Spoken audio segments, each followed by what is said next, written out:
Olá pessoal, nesse vídeo eu vou falar mais um pouco sobre este livro, Jesus, Paulo e os Evangelhos. Vou tratar de mais um assunto que ele aborda, que é a questão dos escritos de Paulo, tá? Bom, Jesus proclamou o reino de Deus enquanto Paulo pregou Jesus. O foco de Paulo está no Cristo ressuscitado. A mensagem de Jesus era destinada em primeira mão para Israel, enquanto a missão de Paulo era destinada em primeira mão para os pagãos. Jesus é lembrado em Mateus 10, capítulo 10, versículo 6, por enviar seus discípulos em missão apenas às ovelhas perdidas da casa de Israel, e por ter dito à mulher sírio-fenícia que não foi enviado senão para as ovelhas perdidas da casa de Israel, como em Mateus 15, 24. Paulo, no entanto, se denomina apóstolo dos pagãos, como em Romanos 11, 13. Paulo é descrito por Tiago como um apóstata de Israel, em Atos 21, 20. A boa nova do reino de Deus era especialmente voltada para os pobres e pecadores em Jesus, judeus que não cumpriam as leis rígidas da Torá. Paulo destaca sua teologia da justificação pela fé. Então, Paulo teve como principal contribuição inaugurar a missão aos pagãos.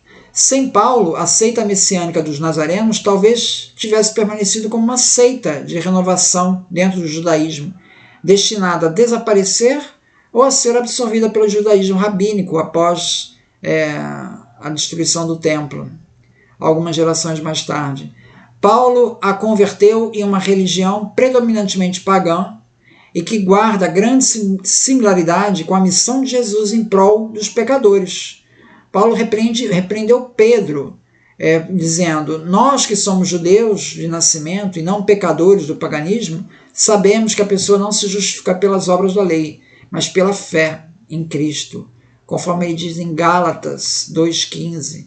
Então Jesus fala de um reino presente e que ao mesmo tempo está por vir. Há uma ambiguidade nesse termo de Jesus, né? James Dunn não vê propriamente uma contradição nisso. Ele diz simplesmente que Jesus está dizendo que o reino está presente durante o período que ele está fazendo a pregação dele, né? E em complemento, em acréscimo, virá no final dos tempos o reino dos céus. Então o cumprimento do reino dos céus já estava acontecendo no ministério de Jesus, enquanto esperava uma consumação mais abundante no futuro iminente. Esta é a forma mais óbvia de interpretar a tensão entre a esperança cumprida, de Marcos 1,15, com a oração que fala do reino que ainda está por vir, em Mateus 6,10. Essa mesma tensão presente e futuro está também presente no ensinamento de Paulo. Paulo e Jesus compartilham a mesma tensão escatológica. Paulo acreditava que ele ainda estaria vivo quando Jesus retornasse, conforme a gente vê em 1 Tessalonicenses 4,15. Ele encorajou os convertidos, inclusive em Corinto, para que não se casassem, porque o tempo era curto, porque o final dos tempos já estava vindo, como em 1 Coríntios 7,29. Tanto Jesus quanto Paulo resumiam a lei do mandamento de amar ao próximo como a si mesmo, da mesma forma. Os dois resumiram a lei nessa máxima, como a gente vê em Romanos 13,9 e em Gálatas 5,14. A escatologia de Paulo era uma parte integrante do seu senso para a missão apostólica. Em nenhum outro lugar, a linha de continuidade e influência de Jesus em Paulo é tão clara quanto no mandamento do amar ao próximo. Um dos traços mais deprimentes da busca do Jesus histórico tem sido a tentativa de separar Jesus do seu contexto judaico. Jesus diz: eu não pense que eu vim abolir a lei ou os profetas. Não vim abolir, mas consumar, completar. Mateus 5,17. Jesus não aboliu o sábado, mas ele só questionou a melhor forma de celebrar quando, por exemplo, o sábado não deveria impedir alguém de fazer o bem ou salvar vidas. Então ele não veio abolir a lei. O próprio termo, a expressão que ele usa, amar ao próximo como a ti mesmo, ela aparece em Levítico 19:18. No entanto, tal passagem ela não era mencionada na literatura judaica antes de Jesus. O rabino Akiba, no século II, será o primeiro a discutir esse tema como o maior princípio geral da Torá. Possivelmente o rabino foi influenciado por Jesus, porque já escreve no século II. A boa nova de Jesus para os pecadores de Israel foi o precedente direto e talvez a inspiração direta para o evangelho de Paulo, voltado para os pecadores pagãos. Então James Dunn não vê uma oposição entre Paulo e Jesus, ele vê uma continuidade. Em Gálatas 1,13, quando diz assim, certamente, Paulo diz assim, certamente ouviste falar como eu vivia antes no judaísmo. Então, essa expressão que ele usa, como eu vivia antes do judaísmo, parece que ele não vive mais no judaísmo. O que ele entende por judaísmo, né? Paulo aqui considerava o seu modo de vida no judaísmo como algo do passado. Ele está dizendo que rompeu com o judaísmo. Olha, em Romanos 2,15 ele diz assim, nós, está se referindo a ele e a Pedro, que somos judeus de nascimento e não pecadores do paganismo. Aqui nessa passagem ele usa o termo judaísmo com certa ambiguidade. Em outras também, né? Em 1 Coríntios 9,20 ele diz, fiz-me judeu com os judeus a fim de ganhar os judeus. Pô, fiz-me judeu, quer dizer que ele não era.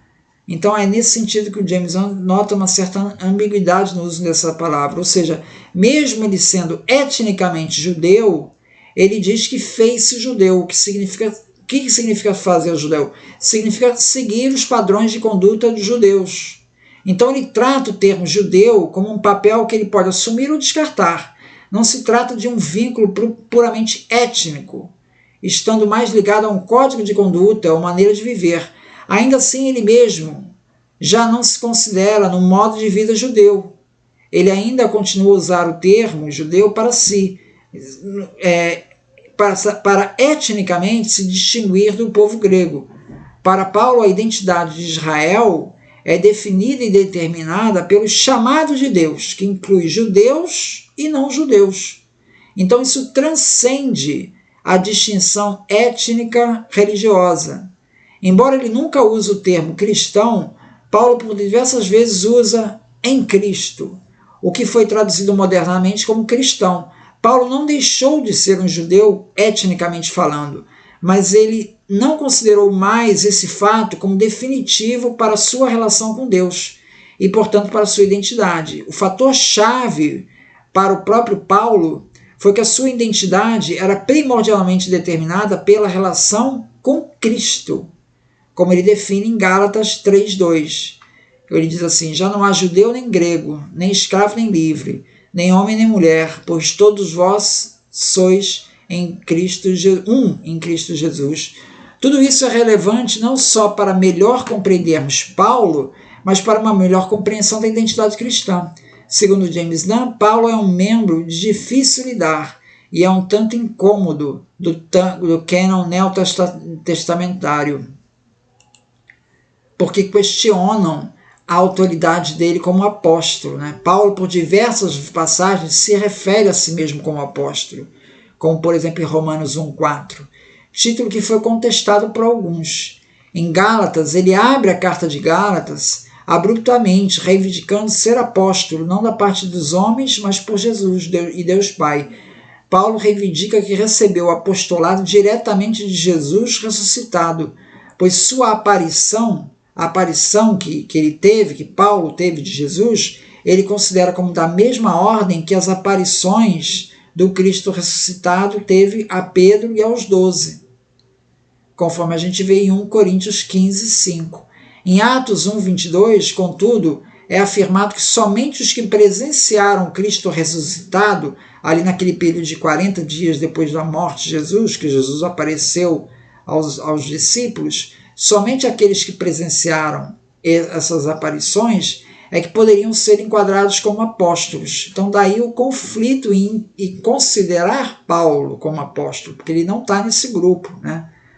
Então Paulo via sua conversão como uma incumbência profética, tal como anunciado em Jeremias, capítulo 1, versículo 5, que constitui um profeta para as nações, ou em Isaías 49:1, que diz, de constituir como aliança do povo para ser luz para as nações. para ser salvação até os confins da terra. Então parece que aí os profetas já estão falando aí de uma missão entre os pagãos, né? Ou com o cumprimento das promessas de Abraão, onde se diz: em ti serão abençoadas todas as nações. Gênesis 12, 3.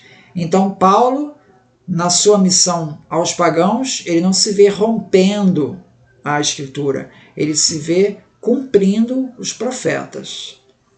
Então, é isso. Muito obrigado, então.